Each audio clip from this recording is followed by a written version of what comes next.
पाचक पित्त जो है वो कम पड़ जाता है, ठीक है ना। जठराग्नि मांदे होगी तो पाचक पित्त जो है वो कम पड़ जाता है, ठीक है।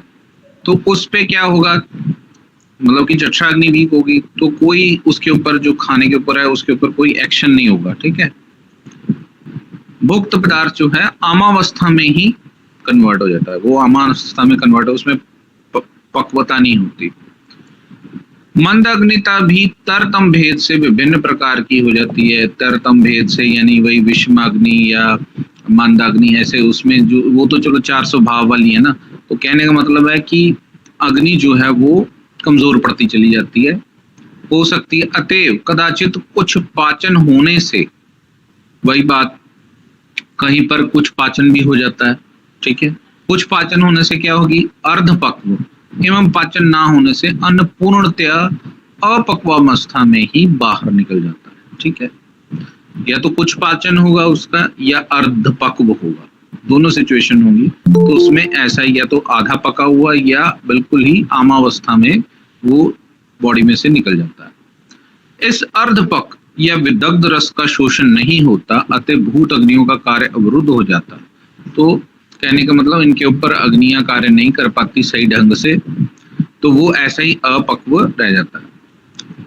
कुछ समय तक धातु अग्नियां अपना कार्य करती हैं एवं संचित पोषकांश का पाचन करती हैं।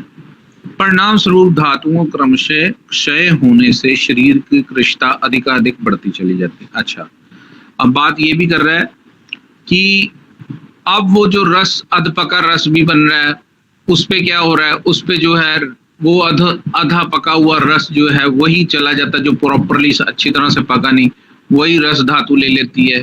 पहले आहार रस ही बनता है ना, उसमें से वो खले को पोतने आए के अकॉर्डिंगली, मतलब रस जो है वो रस धातु ले लेगी, अपना रस धातु अग्नि से उसको रस धातु में कन्वर्ट करेगी, रक्त अग्नि जो है रक्त धातु में। ऐसे वो जो अध पका कच्चा पका जो है उसमें से भी वो जो रस लेके वो भी आधा पका जो है उसको लेके आगे रस, रक्त, मांस, मेद आदि धातुएं बनाने की कोशिश करेगी, लेकिन वो धातुएं जो हैं वो सही ढंग से नहीं बनेंगी, तो वो अल्टीमेटली वो कृष्णा भी लेके आएगा। कहने का मतलब है कि अगर वो आहार रस पूरी तरह पक्वावस्था में आकर पूरी तरह अच्छी तरह से एब्जॉर्ब नहीं होगा, पूरी तरह से अच्छी तरह से एसिमिलेट नहीं होगा, वो आगे धातुओं को नहीं बनाएगा सही ढंग से, ठीक है ना। तो इसलिए गृहिणी रोग में क्या होता है, पेशेंट जो है उसमें कृष्णा भी आ जाती है, कमजोर भी होना शुरू हो जाता है, ऐसा भी होता है।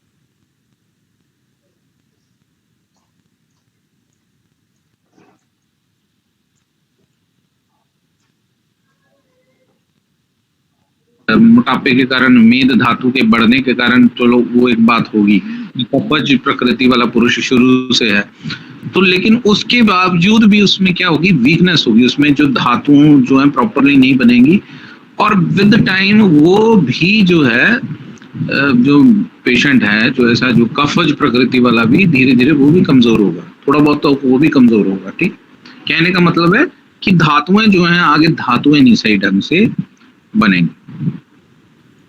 परिणाम स्वरूप धातुओं क्रमशः क्षय होने से शरीर की कृष्णा, हाँ, तो ये इन्होंने बात बताई, ठीक है। ये कारण इन्होंने बताया अतिसार के होने के कारण जो है, ठीक है। तो गृहिणी एवं उसका कार्य क्या है, ये लिख लीजिए, गृहिणी और उसका कार्य क्या है, ठीक है। आप लिख रहे हैं ना सारे? जी सर। ये एक तरह से नोट्स हैं आपके, मिला जुला इसलिए समझा रहा हूं ताकि आप नोट्स बना लो। ये मैं पढ़ता हूं, इसको सुनो ध्यान से। ये अग्नि का प्रधान केंद्र है, क्या, गृहिणी, एवं अन्न का ग्रहण करने के कारण इसको गृहिणी कहते हैं। गृहिणी को क्यों कहते हैं गृहिणी, क्योंकि ये अन्न का ग्रहण करती है।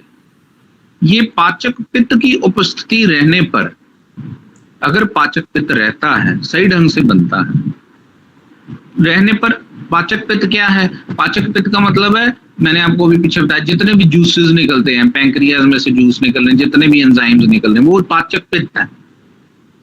पाचक पित्त की उपस्थिति रहने पर अविकृत एवं पाचन क्रिया का संपादन करने में पूर्ण समर्थ होती है। पाचनार्थ अपक अन्न को धारण करती हैं एवं पाचन के पश्चात अवशिष्ट अंश मल को निकाल देती है, ठीक है ना। अपक्व अन्न को धारण करती है, उसको पकड़ती है, जो स्टमक से आया होता है उसको ये धारण करती है, उसको अपने पास रख लेती है, उसको फिर वो पाचक पित्त से उसको कन्वर्ट कर देती है, जो है जो उसमें से इंपॉर्टेंट चीजें होती हैं वो ले लेती है और उसको मल में प्रॉपरली कन्वर्ट कर देती है और निकाल देती है। किंतु अगर अग्नि दुर्बल होने पर आम अन्न को भी निकाल देती है, और अगर ये दुर्बल होगी तो वो क्या करेगी, आम अन्न को निकाल देगी, मतलब पका, अर्धपक्व या बिल्कुल ही अपक्व, यानी कि आम अवस्था में। ये गृहिणी का क्या है, कहते हैं ये सामान्य कार्य है जो कि अग्नि के बलाबल पर निर्भर करता है। सुश्रुत ने गृहिणी की स्थिति को और अधिक स्पष्ट एवं